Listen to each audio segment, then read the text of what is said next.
எப்போது இந்த லைலத்துல் கத்ருடைய இரவு? எப்போது?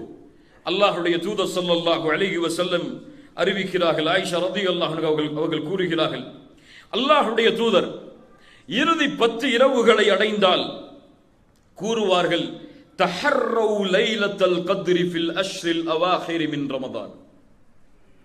லைலத்துல் கத்ருடைய இரவை ரமதானுடைய இறுதி 10 நாட்களில் தேடிக்கொள்ளுங்கள். நபி மிஸ்கீன், நாம் எல்லாம் ஏழைகள், அவ்வளவு எம்மால் தியாகத்தை செய்வதற்கு முடியாது. அல்லாஹ்வுடைய தூதர் ஸல்லல்லாஹு அலைஹி வஸல்லம் விதிவிலக்கு அளித்தார்கள். அடுத்த நபி மொழியில் அதுவும் இயலவில்லை என்றால் தஹர்ரௌ லைலத்துல் கத்ரி ஃபில் வித்ரி மினல் அஷ்ரில் அவாஹிர் மின் ரமதான்.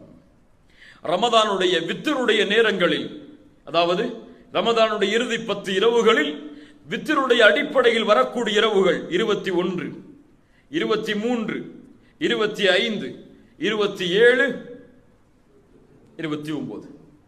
இந்த 5 இரவுகளில் ஓர் இரவில்தான் அல்லாஹ் பொக்கிஷமாக ஆக்கி வைத்திருக்கக்கூடிய இரவின் கிரீடமாகிய லைலத்துல் கத்ர் இருக்கிறது. தேடிக்கொள்ளுங்கள். இன்னும் சில ஹதீதுகளில் அல்லாஹ்வுடைய தூதர் 23 தேடிக்கொள்ளுங்கள் என்று சொன்னார்கள். இன்னும் சில ஹதீதுகளில் 25, 27, 29 தேடிக்கொள்ளுங்கள் என்று சொன்னார்கள். இன்னும் சில ஹதீதுகளில் 21 தேடிக்கொள்ளுங்கள் என்று சொன்னார்கள். ஒட்டுமொத்தமாக சேர்த்து பார்த்தால் இந்த இரவுடைய ஞானம் அல்லாஹ்வை தவிர வேறு யாருக்கும் தெரியாது. இந்த 5 இரவில் தான் அல்லாஹ் ரப்புல் ஆலமீன் அந்த லைலத்துல் கத்ருடைய இரவை அல்லாஹ் ரப்புல் ஆலமீன் வைத்திருக்கிறான். அல்லாஹ் அதை அடையக்கூடிய பாக்கியத்தை நமக்கு தருவானாக. என்ன அடையாளங்கள் இதற்கு?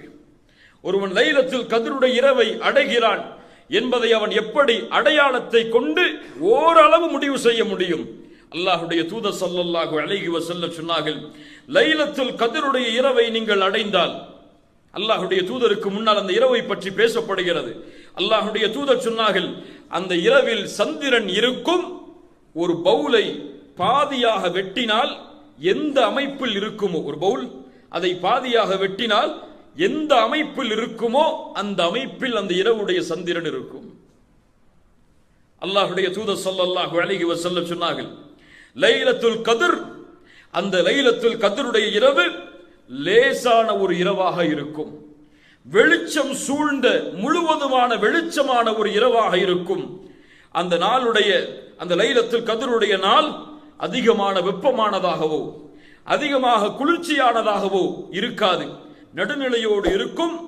அந்த நேரத்திலே சூரியனுடைய, காலை நேரத்தின் சூரியனுடைய அந்த சிகப்பு நிறம் கொஞ்சம் கம்மியாக இருக்கும் என்று அல்லாஹ்வுடைய தூதர் ஸல்லல்லாஹு அலைஹி வஸல்லம் அவர்கள் சொன்னார்கள். மேலும் அல்லாஹ்வுடைய தூதர் ஸல்லல்லாஹு அலைஹி வஸல்லம் சொன்னார்கள், லைலத்துல் கத்ருடைய இரவில் உதிக்கக்கூடிய சூரியனுக்கு கதிர்கள் இருக்காது. சூரியனுக்கு கதிர்கள் இருக்காது. இந்த அடையாளங்கள் தான் அல்லாஹ்வுடைய தூதர் ஸல்லல்லாஹு அலைஹி வஸல்லம் சஹீஹான அடிப்படையில் இன்னும் சில அடையாளங்களை சொன்னார்கள். எரிகற்கள் அந்த இரவில் வீசப்படாது. ஷைத்தானை விரட்டுவதற்காக எரிகற்களை, எரி நட்சத்திரங்களை மலக்குகள் வீசுவார்கள். அது இந்த இரவில் வீசப்படாது என்று அல்லாஹ்வுடைய தூதர் ஸல்லல்லாஹு அலைஹி வஸல்லம் சஹீஹான ஹதீஸின் அடிப்படையில் சொன்னார்கள். இது மட்டுமல்லாமல் இன்னும் மக்களிடத்திலே சில புழக்கத்திற்குரிய ஹதீஸுகள் எல்லாம் இருக்கிறது.